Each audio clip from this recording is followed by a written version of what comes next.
Close your eyes for a moment. 60 men, one wooden ship, weeks at sea beneath freezing northern skies. No toilets, no medicine, no soap worth mentioning, no privacy, no dry clothes. Just salt water crashing over oak planks, the smell of wet wool, and the breath of exhausted men packed shoulder to shoulder in a vessel barely wider than a modern pickup truck. Every surface is damp. The rowing benches are slick with seawater. Hands blistered raw grip the same oars hour after hour while icy spray soaks through leather and fur. Men eat beside each other, sleep beside each other, bleed beside each other, and relieve themselves only a few feet apart.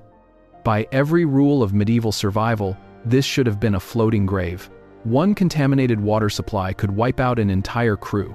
One outbreak of dysentery, cholera, or typhus could spread through a ship faster than any storm crossing the North Sea. Later European fleets would learn this lesson the hard way. Entire expeditions collapsed below deck before ever reaching battle. And yet somehow, the Vikings kept sailing. They crossed the North Atlantic in open boats, they reached Iceland, colonized Greenland, landed in North America centuries before Columbus. Year after year, generation after generation, Viking fleets traveled some of the harshest waters on Earth without suffering the catastrophic epidemics that devastated much of medieval Europe. And that creates a question historians still wrestle with today. How did a civilization with no plumbing, no hospitals, and no understanding of bacteria survive diseases that killed millions elsewhere? Because the real story of Viking survival isn't about stronger warriors or better weapons.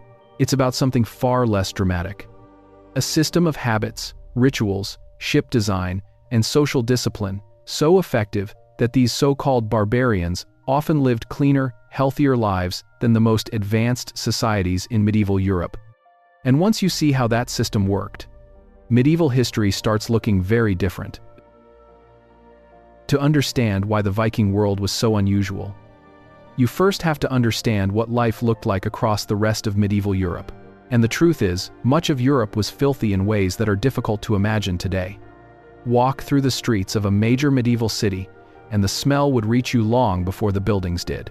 Human waste emptied from upper windows into crowded streets below. Open drains carried sewage past homes, markets, and butcher stalls. Rain mixed animal blood, rotting food, mud, and excrement into thick streams that flowed between people's feet. In many towns, pigs wandered freely through the streets, feeding on garbage while contaminated wells supplied drinking water to the population nearby. Disease was not an interruption to daily life. It was part of it.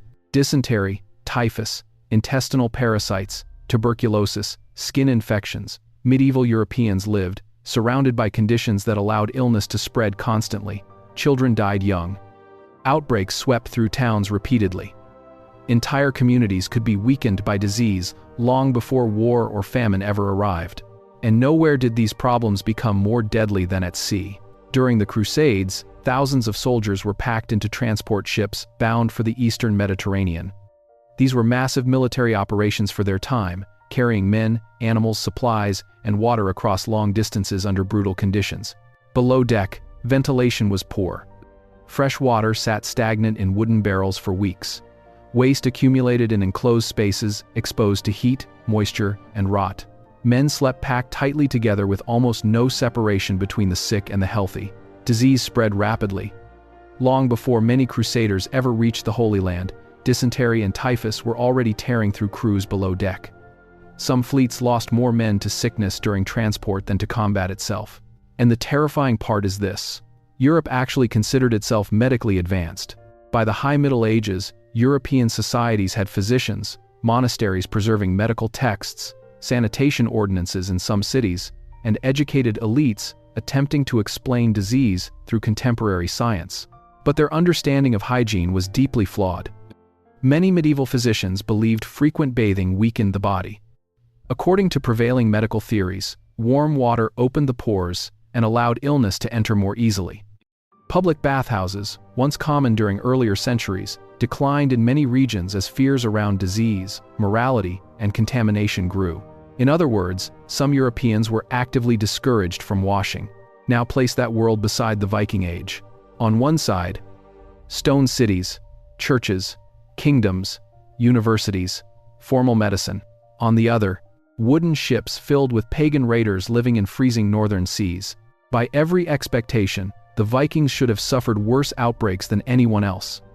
Their ships had no permanent toilets, no enclosed shelters, no physicians traveling with the crew, no sanitation departments, no understanding of microbes or infection, and yet historians repeatedly run into the same strange pattern.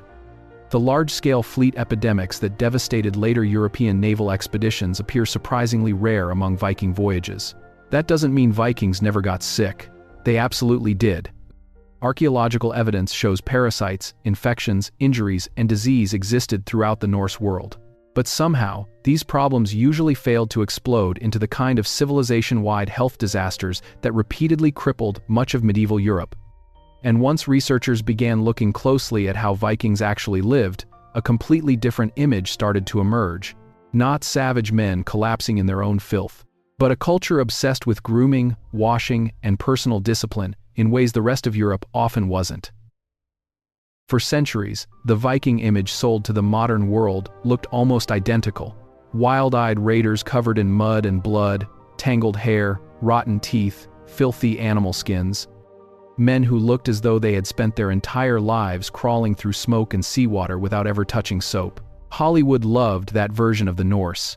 The real historical record tells a very different story. One of the most important eyewitness accounts comes from Ahmad ibn Fadlan, an Arab diplomat who encountered Norse traders along the Volga River in the early 10th century. What shocked him wasn't simply their size, tattoos, or weapons. It was their grooming rituals. He described the Northmen washing themselves every single day. Men gathered around bowls of water to clean their faces, hands, and hair before passing the basin to the next person. By modern hygiene standards, sharing water like this obviously carried risks of its own. But to Ibn Fadlan, the very fact that these northern foreigners washed so routinely stood out enough to record permanently. And he wasn't alone. Centuries later, English chronicler John of Wallingford complained bitterly about Viking settlers living in England. But his frustration had almost nothing to do with violence or warfare. According to him, the Norse bathed regularly, combed their hair daily, changed clothes frequently, and maintained such careful grooming habits that they were becoming attractive to English women. Think about how strange that complaint really is. In medieval England, one of the perceived advantages Viking men had over local populations was cleanliness. That completely overturns the popular stereotype.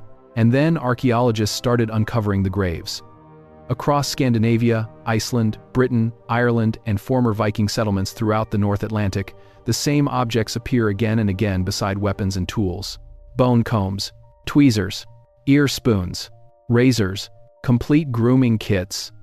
Not rare luxury items owned only by elites. Common personal possessions buried with ordinary people as though maintaining appearance and cleanliness mattered almost as much as carrying a knife or axe. Some of the combs were beautifully carved from antler with intricate craftsmanship. They were valuable enough to repair when broken and important enough to carry across oceans. That detail matters, because people do not dedicate precious cargo space on a Viking longship to unnecessary items. Everything aboard had to justify its weight. And yet grooming tools consistently survived that calculation. Why? Because to the Vikings, hygiene was not simply cosmetic. It was social, cultural, possibly even protective in ways they themselves never fully understood. Take lice, for example. Today we know epidemic typhus spreads through lice and the bacteria carried in their feces.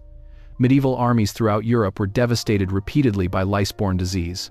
In crowded conditions, infestations could spiral rapidly out of control. Daily combing interrupts that cycle. Removing lice before eggs spread through clothing and bedding dramatically reduces transmission risk. Weekly washing further disrupts parasites before infestations become severe. The Vikings had no germ theory. They couldn't explain bacteria or epidemiology. But generations of observation may have taught them something simpler. Crews that stayed cleaner survived better. And over time, those habits hardened into tradition. Even the Norse language preserved the ritual. The Old Norse word laugardagra, washing day, eventually became the root for Saturday in modern Scandinavian languages. Imagine how deeply embedded a practice must become before it permanently reshapes the calendar itself. And this is where the Viking paradox becomes fascinating. The rest of medieval Europe often treated washing as optional, dangerous, or tied to class and luxury. Among the Norse, hygiene appears to have functioned more like an obligation. Not because kings demanded it, not because doctors enforced it, but because life aboard a Viking ship punished neglect immediately. When 60 men shared one exposed vessel in freezing seas, one person's lack of discipline affected everyone around him. Rotting clothes, lice infestations, sickness, foul smells, these were not private problems in such confined conditions. They threatened group survival. And slowly, historians began realizing something remarkable. The Viking advantage may not have come from advanced medicine at all. It may have come from culture itself, from thousands of small habits repeated daily across generations, until personal cleanliness became inseparable from seamanship, reputation, and survival. But grooming rituals alone still don't explain the biggest mystery. Because no amount of combing should have been enough to protect crews trapped for weeks inside some of the harshest maritime conditions on Earth. The real secret was hidden in the ships themselves. At first glance, a Viking longship looks like the last place on Earth you would expect healthy men to survive for weeks at sea. It was open to the wind, open to the rain, open to freezing ocean spray. There were no enclosed sleeping quarters, no kitchens below deck, no protected compartments separating waste, food, and human bodies from one another.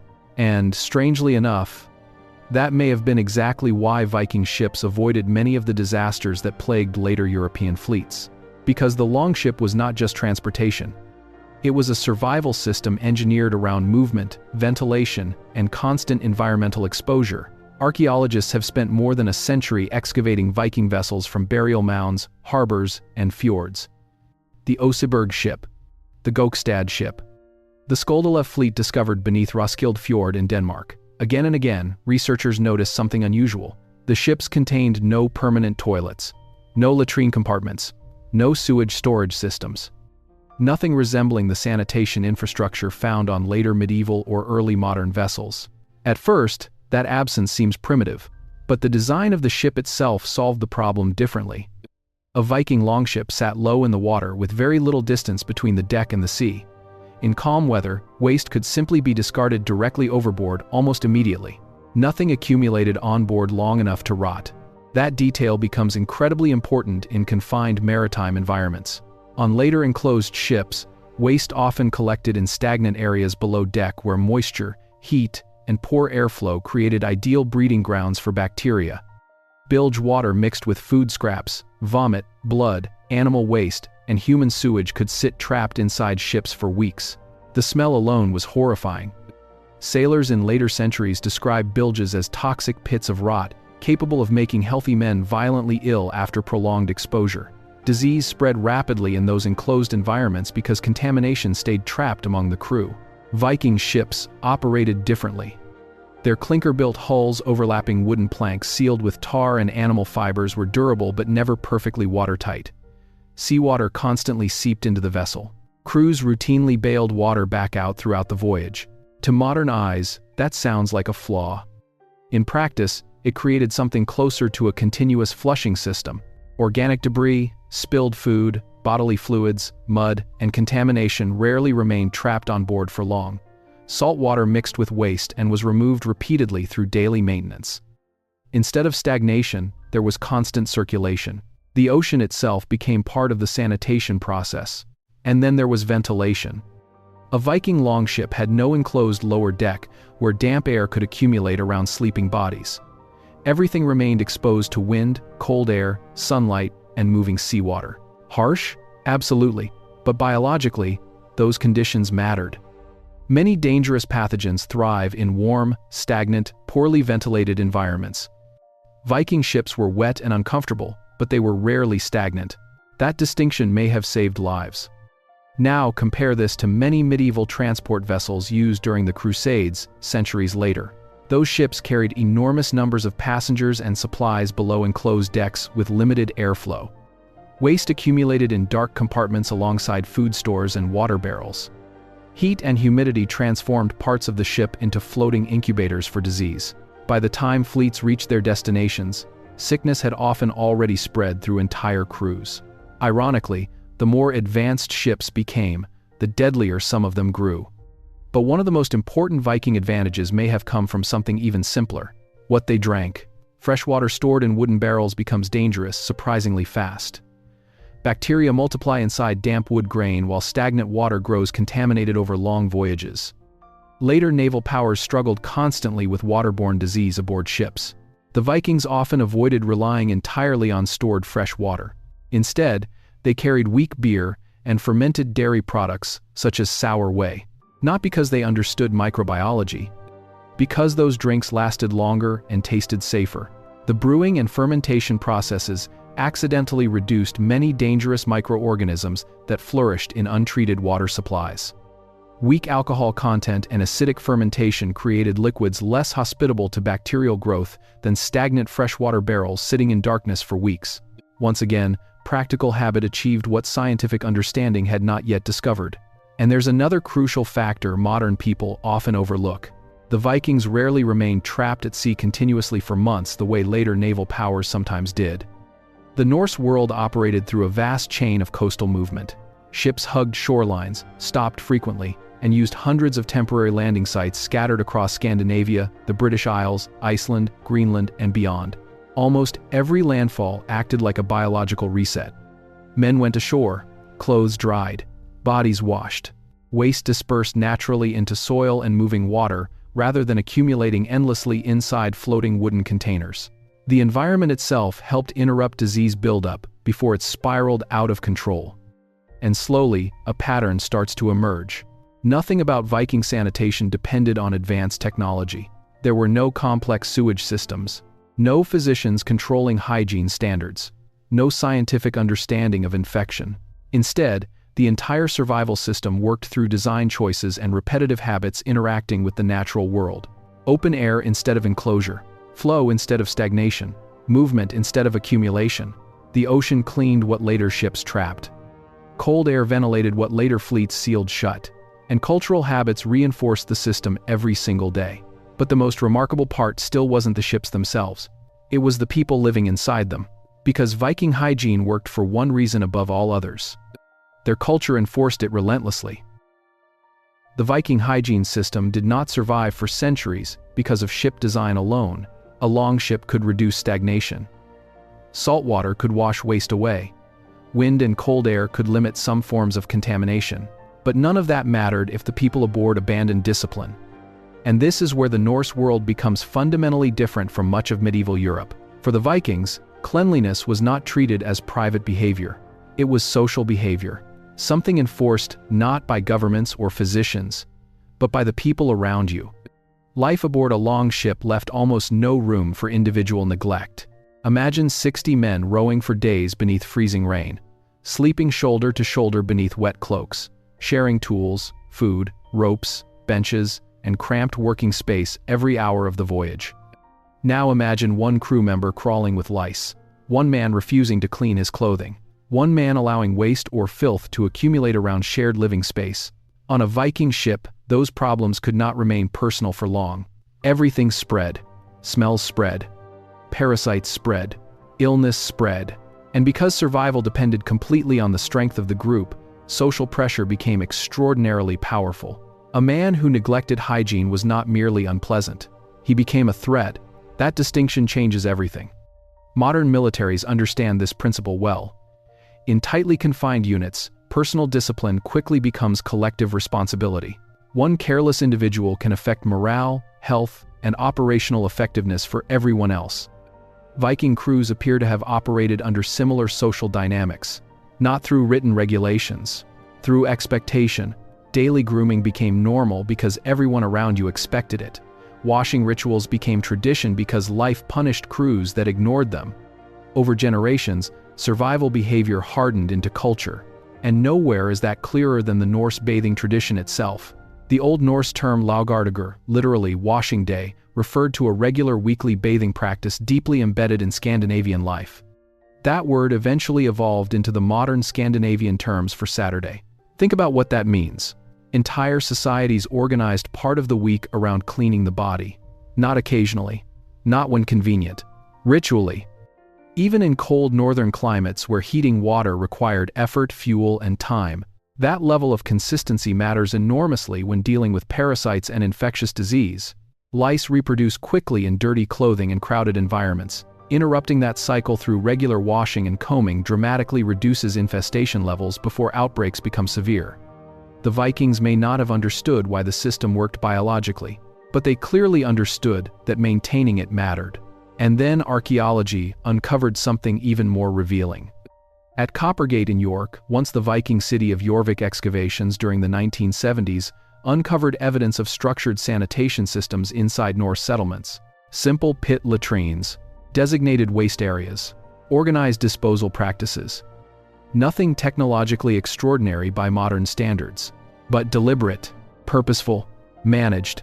This was not a civilization casually living in filth. And then came one of the strangest archaeological discoveries ever made. The Lloyd's Bank coprolite. A fossilized piece of human waste from 9th century Viking York, nearly 20 centimeters long, preserved for over 1,000 years beneath the soil. Researchers analyzing it found evidence of intestinal parasites, and strangely enough, that discovery actually strengthened the argument for Viking hygiene systems rather than weakening it, because it proved the Norse were not magically immune to disease. They suffered infections just like everyone else. The difference was control, containment. Their illnesses often failed to escalate into civilization-wide collapse. Compare that with many medieval European cities during the same period. Open sewage flowed beside crowded streets. Animal carcasses rotted near drinking water. Chamber pots emptied from windows into public walkways below. People shouted warnings before throwing waste into the street because pedestrians expected it constantly. Even wealthy nobles often lived surrounded by lice and parasites. And perhaps most astonishing of all, large parts of medieval Europe actively distrusted bathing itself. Many physicians warned that hot water opened the pores and weakened the body against disease. Public bathing culture declined in several regions partly because cleanliness became associated with danger, sin, or illness. So, while parts of Europe feared washing, the Vikings normalized it. That cultural divide may sound small. In reality, it shaped survival across generations. Because civilizations rarely collapse from one catastrophic mistake. More often, they weaken through thousands of daily habits repeated over centuries. And Viking society happened to embed several remarkably effective habits directly into ordinary life. No scientific revolution required. No royal decrees. No understanding of bacteria. Just repeated behavior reinforced by culture, environment, and constant social accountability. And eventually, Europe would face a disaster so catastrophic that these differences in daily hygiene would become impossible to ignore. A plague that killed tens of millions. And revealed just how vulnerable medieval civilization had truly become. In 1347, ships began arriving in Europe carrying something invisible. Not an invading army. Not a new religion. Not a conquering king. A bacterium. The disease would later become known as the Black Death, one of the deadliest pandemics in human history. Within only a few years, plague spread across Europe with terrifying speed, killing somewhere between 30 and 60% of the continent's population. Entire villages vanished. Cities lost half their inhabitants. Mass graves filled faster than they could be dug. For many Europeans, it felt less like disease and more like the end of the world itself. And the horrifying part is this: Europe had unknowingly spent centuries building the perfect environment for the plague to thrive. The bacterium responsible, Yersinia pestis, spread primarily through fleas carried by rats. Dense urban populations, open food storage, contaminated streets, poor waste management, and overcrowded housing created ideal conditions for rodents and parasites to multiply. Medieval cities were packed tightly inside defensive walls. Garbage accumulated faster than it could be removed. Sewage contaminated water supplies. Livestock lived close to humans. Grain attracted rats. Fleas moved easily between animals and people in cramped living spaces where hygiene practices were inconsistent at best. Once plague entered those systems, it spread relentlessly. And Europe had almost no coordinated preventive culture capable of slowing it. That detail matters. Because medieval societies were not stupid, they tried to respond. Italian city-states eventually introduced quarantines, forcing ships to remain isolated offshore before crews could disembark. Some rulers ordered streets cleaned, others attempted restrictions on travel or trade. But most of these measures were reactive. Emergency responses after catastrophe had already begun. The deeper daily systems that shaped ordinary life remained largely unchanged. And this is where the Viking comparison becomes so fascinating. The Norse world had no advanced medical theory, no microscopes, no understanding of bacteria or fleas or transmission pathways. But many Viking habits accidentally disrupted exactly the kinds of conditions plague depended on. Regular washing reduced parasite loads. Frequent combing interrupted lice infestations. Open-air living environments limited prolonged stagnation. Smaller, dispersed populations reduced urban crowding. Waste management often remained decentralized rather than accumulating endlessly inside massive cities. Even the Viking preference for movement mattered. The Norse world functioned through scattered settlements connected by coasts, rivers, and seasonal travel rather than enormous densely packed urban centers like Paris or London. Disease still existed there, of course, but the infrastructure supporting explosive epidemic spread was often weaker. And perhaps most importantly of all, hygiene among the Vikings operated culturally rather than institutionally. That sounds subtle. It isn't. In many parts of Europe, cleanliness depended on circumstance, wealth, or individual preference. Bathing could decline during periods of instability. Urban growth frequently outpaced sanitation systems. Public hygiene required governments, churches, or officials to maintain order across growing populations. The Viking system functioned differently. It was embedded directly into ordinary behavior. People washed because that was what respectable people did. Crew members groomed themselves because neglect endangered everyone nearby. Habits reinforced survival automatically without requiring centralized enforcement. And systems built into culture are often far more resilient than systems imposed from above. That distinction becomes incredibly important during crisis. When institutions fail, habits remain. Now, to be clear, historians debate how protected Viking societies truly were from plague compared to the rest of Europe. Scandinavia absolutely suffered during later plague outbreaks. No medieval civilization escaped disease entirely. But the broader lesson still stands. The Vikings survived many maritime and environmental conditions that repeatedly devastated more advanced societies because their daily systems reduced biological risk before catastrophe emerged. Not perfectly, but effectively enough. And the irony is almost unbelievable. The civilization remembered for brutality may have accidentally developed one of the most practical public health cultures in medieval Europe. Not through science, through repetition, through ritual, through social expectation. And perhaps that is the strangest part of this entire story. The Vikings never fully understood why their system worked. A Norse sailor combing lice from his beard before rowing into the North Atlantic had no concept of bacteria. A family washing clothes beside a Scandinavian stream did not understand epidemiology. A crew emptying waste directly into moving seawater could not explain microbial contamination. They simply inherited habits that observation had refined over generations. Practical knowledge passed from one life to the next. And sometimes, civilizations survive not because they possess the most advanced theories, but because their ordinary behaviors quietly solve problems nobody fully understands yet. That kind of knowledge rarely looks dramatic in the moment, until millions of people die without it. Picture a Viking harbor at dawn. Cold mist hangs above dark water, while waves strike against the hull of a longship pulled onto the shore. Somewhere nearby, a fire crackles beneath an iron pot heating water against the northern wind. A man kneels beside a wooden basin. He splashes seawater across his face, runs a bone comb slowly through his hair and beard, scrubs salt from his hands before pulling on fresh wool clothing dried overnight beside the fire. To him, this is not philosophy, not science, not medicine. It is simply what men do before sailing. And that may be the most important part of the entire story.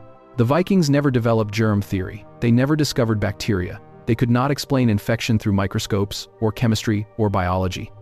If you asked a Norse sailor why washing mattered, he probably would not have described parasites or disease transmission. He only knew something simpler. Crews that maintained discipline survived better. Families that kept order stayed healthier. Communities that repeated these habits endured. And over centuries, those observations hardened into ritual. That is how practical human knowledge often evolves. Long before people understand why something works, they learn that it works at all. A fisherman teaches his son the safest way to read weather at sea. A blacksmith passes down methods for tempering steel without understanding molecular structure. A healer repeats herbal treatments discovered generations earlier through trial, memory, and survival. Knowledge travels through habit long before it travels through science. And sometimes those habits become so deeply rooted that entire cultures organize themselves around them without fully realizing it. The Viking world appears to have done exactly that with hygiene. Not perfectly, not universally, but effectively enough to create systems of daily life that reduced certain dangers before medieval science could even identify them. There is something strangely humbling about that. Modern people often assume history moves in a straight line from ignorance to intelligence. We imagine older civilizations stumbling blindly through problems that later societies solved through superior knowledge, but the real story is usually more complicated. Sometimes, highly advanced societies normalize behaviors that quietly make life worse. And sometimes so-called primitive cultures preserve practical habits that outperform far more sophisticated systems. The Vikings built no great medical universities, no vast sanitation empires, no scientific revolution. Yet thousands of ordinary actions repeated across generations: washing, grooming, airing clothing, managing waste, maintaining discipline aboard ships, formed a survival network stronger than they themselves probably understood. And in the end, that may be why their story still matters now. Because civilizations are not protected only by technology. They are protected by culture. By the small repeated behaviors people stop noticing because they have become ordinary. A man washing his hands before eating. A crew cleaning a shared space before sleeping. A parent teaching a child habits whose importance may not become visible for another 1,000 years. Step back for a moment and look at the two worlds side by side. Medieval Europe built towering cathedrals, royal courts, universities, and legal systems that shaped the future of the continent. It considered itself civilized, educated, advanced. And yet millions died in cities drowning in their own waste. The Vikings built almost none of those things. They lived in scattered settlements at the edge of the known world. They crossed freezing oceans in open wooden ships with no plumbing, no hospitals, and no understanding of germs. But somehow, many of their daily habits solved problems that defeated entire kingdoms. Not because they were genetically stronger, not because they possessed secret medical knowledge. Because their culture quietly reinforced survival, their ships prevented stagnation before disease could spread. Their grooming rituals disrupted parasites before infestations exploded. Their social expectations enforced discipline without needing bureaucracy or law. And perhaps most importantly of all, the Vikings treated hygiene as something shared, not private, not optional, a responsibility carried by every member of the group. That mindset may have protected them more effectively than any medieval physician ever realized. And maybe that is the strangest lesson hidden inside the story. Civilizations do not survive simply because they become technologically advanced.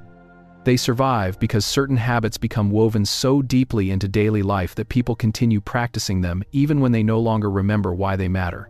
1,000 years ago, somewhere beside a cold northern sea, a Viking sailor pulled a comb through his beard before climbing aboard a longship. He knew nothing about bacteria, nothing about epidemiology, nothing about public health.